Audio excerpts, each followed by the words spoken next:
Hi everybody, this is Dan from Armless Octopus. This week's a little strange, a little bit different whenever it comes to the games of the week. Most of the staff is getting ready for E3, so they're having a little trouble getting the games of the week hammered out. So we figured we'd try something a little different. I'm going to do a video quick, thing where I look at the games quickly. Yeah, we're still working on the name, don't worry about that. But we're going to go and get started with Beep, Burp, Bing, Bang, Bosh. So yeah, it's 80 Microsoft points. Let's go and get started.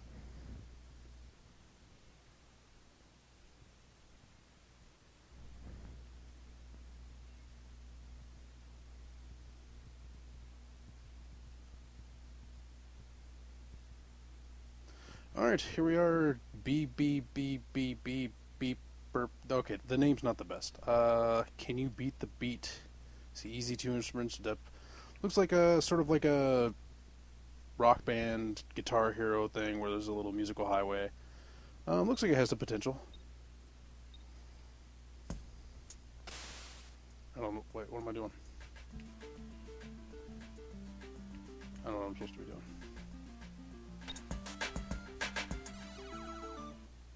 Oh, I'm supposed to avoid them. Okay, I think I get it now. All right. Oh, God. Let's back up. I don't want to go... Oh, there's no way to get out. There we go. Easy, too. All right. Did I go to easy? I guess... All right.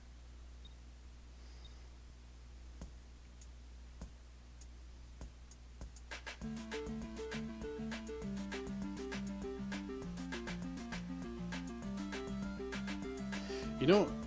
I really like it. It's kind of a neat idea. It's a new take on the musical genre. More of like avoid the hazard rather than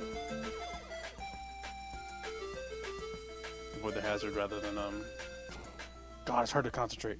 But yeah, avoid the hazard rather than actually beat to the music. But I could definitely see this being very, very difficult as the game progresses. Because it's already kind of difficult. But then I'm not a very smart guy either, so.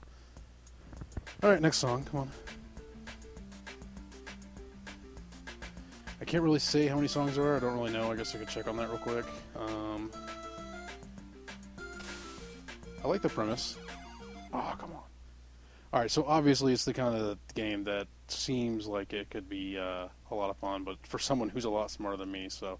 there you have it, beep, burp, bing, bang, bosh. That's going to get a big try from me, actually, I think that's pretty neat, so let's move on to the next game.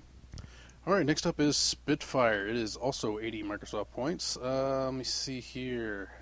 Merging old school graphics with modern gameplay, Spitfire lets you fly one of 5 World War II fighter planes. Fight wave after wave of German fighters and bombers to collect gold to upgrade your planes. Alright. And actually this one already did get a review written. It says to pass. It says it was actually written by me. To say this game is an homage to the classic flight shoot-'em-ups of the 1980s arcade era is an understatement. That problem is that Spitfire is nowhere near as charming or fun as those classic games. So it got a pass, but we're going to go and take a look at it real quick just to be sure. Some odd reason I was signed out, but that's okay.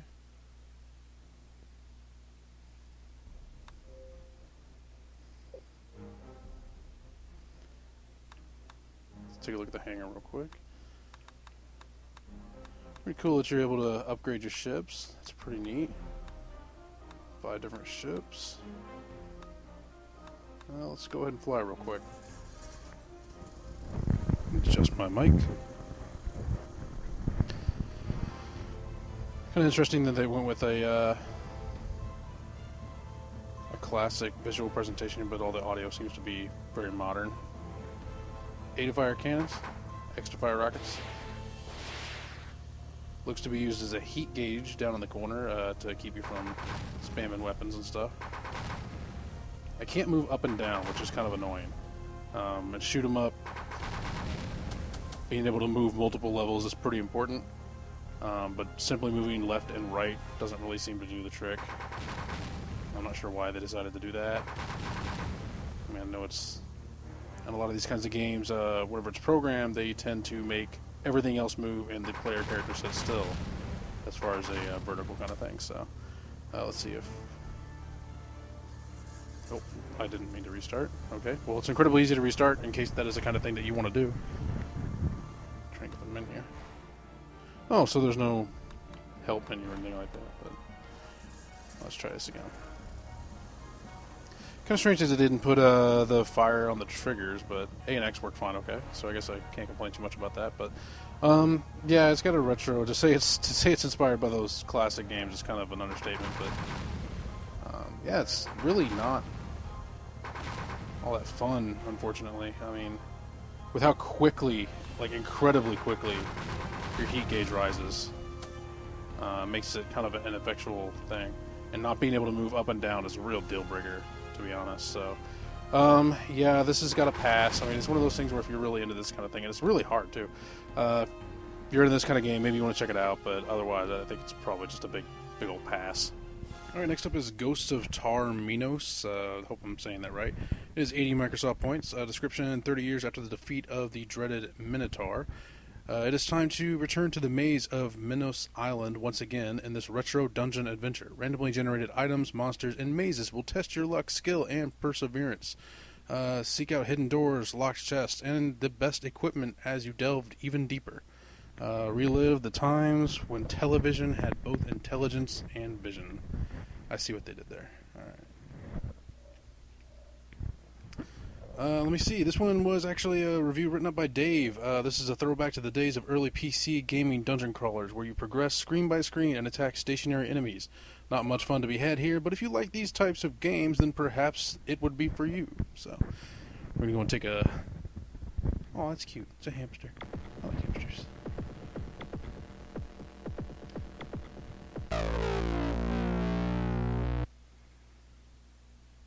What am I doing? Oh, okay, it's that kind of thing. Alright. Sort of like a Phantasy Star-esque Shadowgate thing. That's supposed to be a wall, I think. Not sure. So, turn. Oh. What's happening? Hey, I opened it. I don't understand what's happening right now. Yeah, this is a fairly specific itch to scratch. If this is your kind of game, kudos. Here you go. This is a game for you. You like reliving the old... Oh, my face! Oh, in the face! Alright, here we go. Alright. Okay. But yeah, this seems to be a very specific type of demographic this game's going for. There's nothing wrong with that. I mean, this game was pretty big back in the 80s, and this type of game, I mean, Shadowgate and Phantasy Star. I'm sure there were some other games that are like this too. But I don't know what the blue circles on the ground are for, though. I'm not quite sure what those are, but ooh. Everyone knows the best thing to do with random food you find on the ground is eat it. It's always good. I don't understand what I'm doing here. Eat the Oh, there's a map. That's actually nice, pretty handy. All right, I ate me some food. I think. I don't know what's happening right now. Okay, there's got to be. Doesn't seem to be any kind of tutorial that I can see. Let's go back to the main menu and see if we can. Nope, don't want to do that. Oh, okay. All right. Well, there you go. All right. Yeah, I mean, if that's your kind of thing, then go for it. But otherwise, we'll go and pass on that one. All right, here we go. Story Sender. It is 80 Microsoft points. Welcome to Story Sender. There are 4 different types of stories. Green are pickup lines. Red are filled with fun facts. Blue are famous quotes. Purple are jokes. Discover a world of fun and share it with your friends in an instant. Enjoy. All right, so got a review by Mike. Says, this isn't a game, it's a collection of horrible jokes, pickup lines, and random facts. I'm going to guess that means he's going to pass on it, but let's take a quick look anyway.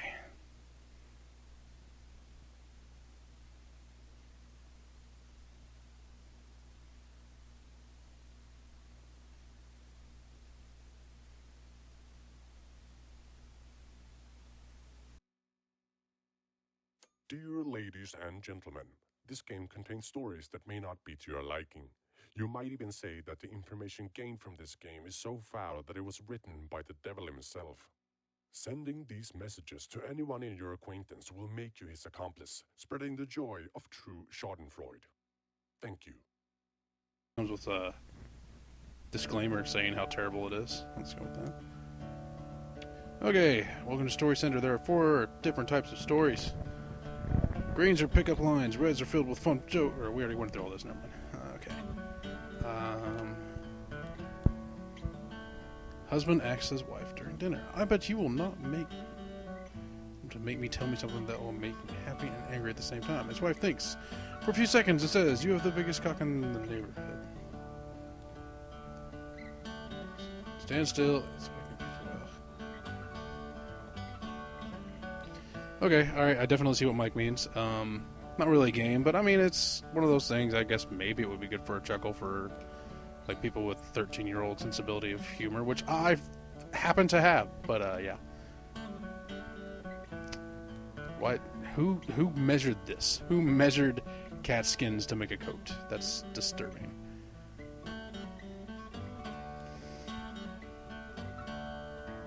Wow, that's not even really funny.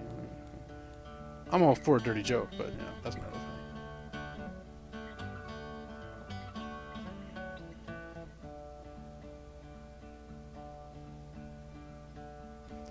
Oh boy. Alright, well, I'm going to go ahead and call this one a pass. I could see where some people might enjoy it, but yeah, we're going to go ahead and call that one a pass for now, so. I want out! There's no exit. Anyway, yeah, pass on this one.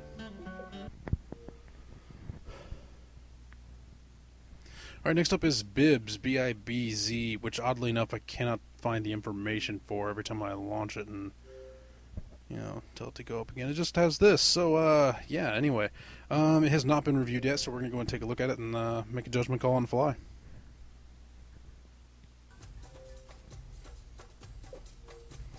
Alright, here we are in Bibz. It's got nice little music. I like the music. It's not too bad. Alright, so it looks like it's built for 4-player co-op or 4-player versus, I'm not quite sure, but because it's not really saying a whole lot about what the game is about, so let's go and start it and see what we can figure out. Let's go with this one. MGD stands for Mighty Dragon Guy. I guess, what? Let's go with Mighty Dragon Guy.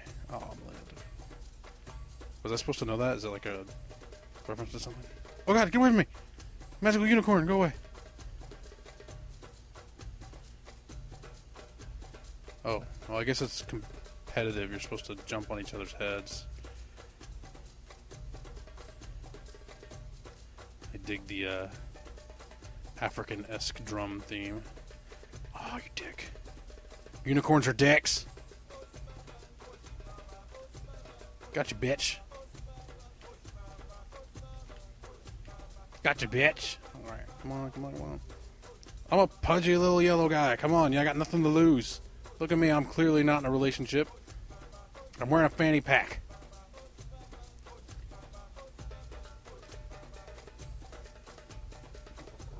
Ah, die unicorn. Alright. Alright, that seems to be the entirety of the game. Yeah, so there's that. I'm gonna guess it's probably a lot more fun with 4 players, but judging, I can only judge it on 1 player, so I'm gonna go ahead and give it a pass. So, yeah, there you go. Sorry, Bibz. Alright, here we are at a 5-min RPG. I'm gonna guess 5-minute RPG. Let me see. Want to fight? Want some teamwork? You've only got 5 minutes. Try this game. It also contains skills, equipment, boss, random dungeons. Still here? I have a secret for you. You can play for more than 5 minutes if you finish several dungeons. Don't tell anyone. Alright. 240 Microsoft points. Let's go and give it a shot.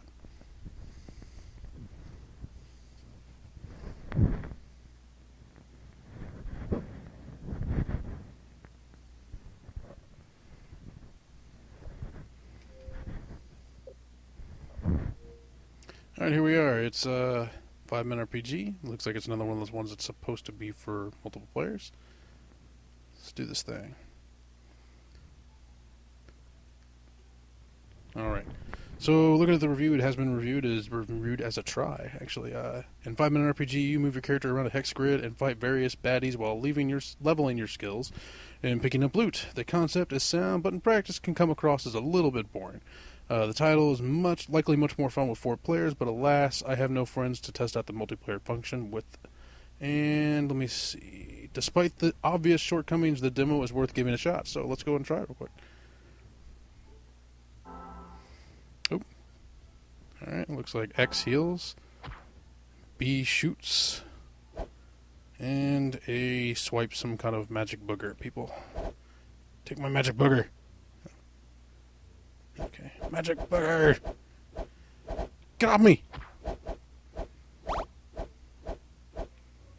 Okay. Looks like you get gold. Looks like some loot. Alright. Looks like you can hold more than one of each item though, so like one wand, one robe.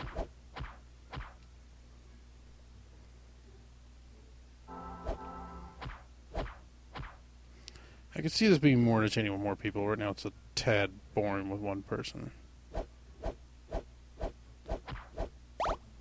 Take it. Yeah, wand up. My wand just went up. I'm sorry, that was terrible. Looks like a hat. Bigger number's always better, right? We'll go with 3 over 1. Character moves a little slow, but that's alright. My stones just went up too. Man, this game is full of innuendo. Double entendre, if you will. I did just get done saying that the other game wasn't mature enough for me, right? I just want to say that. Alright, looks like you're just beating stuff up. Going around. Beating up poor innocent flies with red eyes. With ant mandibles. Oh, I got me a big one now. There we go. Die! I can't shoot straight up or straight down, which is actually kind of annoying. But yeah, I mean, it's a nice little map up in the corner. You are locked in an area displayed by an orange road. Kill everybody to open the way. It doesn't seem to be particularly challenging either. I don't really think I'm suffering any. I can't even see where there's health. I'm sure that's displayed somewhere in that upper left corner. But hey, dick. Come here, you little bastard. Take it. Alright, so that seems to be pretty the gist of this. Yeah, I don't know. If you got 3 other friends willing to play it with you, maybe it's worth a shot. But yeah, we'll give it a very tepid try. So there you go, 5-minute RPG.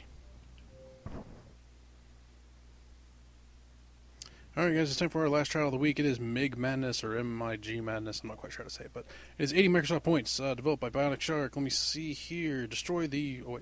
Outnumbered but not outgunned. Destroy the relentless waves of enemy MiG-15 jet aircraft, and be the top gun. Excuse me. Your weapon is their legendary North American F-86 Sabre jet.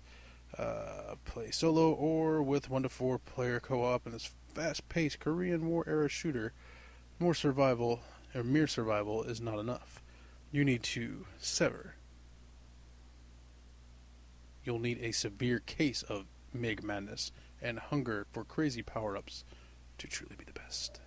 Let's do this.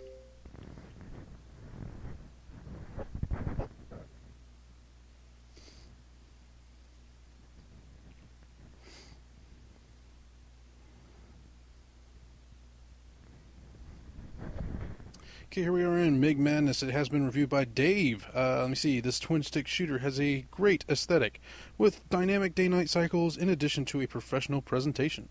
Fight off waves of enemies in your Russian MiG fighter and collect a variety of power-ups before they expire. You can even drop them if you decide it wasn't what you were looking for. It's about time a game implemented this. All right, let's do this. Actually, I like the title screen. Pretty handy. Pretty. Alright. Looks pretty good so far, actually. Pretty darn good presentation so far. I like it. See what the flight school's like. Oh, snap.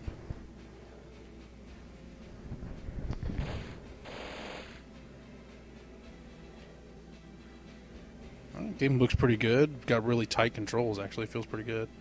LT speed up. Whoa.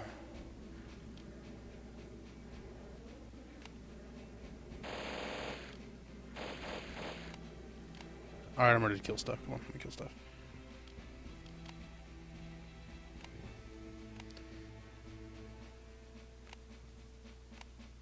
I want to be blue. Blue's better. I like blue.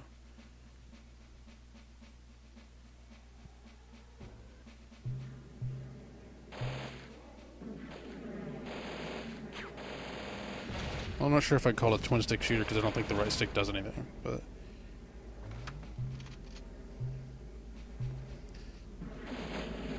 Whoa there, Sonny.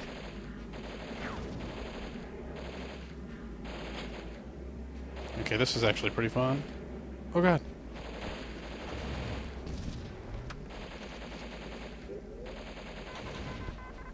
Alright.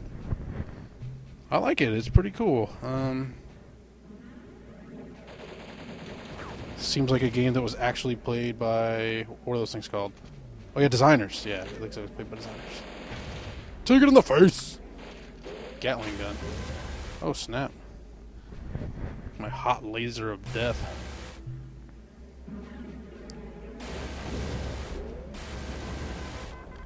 Pretty cool. It's sort of like a cross between sort of like a flight 2D flight combat and like a horde mode. But they come out in patterns too, which is actually kind of cool. And then they just kind of go crazy. What rockets? Oh, I got rockets! Die! Crazy Koreans! That's not racist because they said they were Korean jets. Don't judge me. Shoddy. Yeah, it seems like a really solid try. I definitely would recommend this. Pretty fun, nice tight controls. I could definitely see something like an online multiplayer being a lot of fun with this, you know, competitive, or even cooperative, I guess, but yeah, this could be a lot of fun as is. I can see it being a lot more fun with the online, but, you know, it's an indie game, can't ask for too much, but yeah, this definitely gets a try. Go ahead and give it a shot.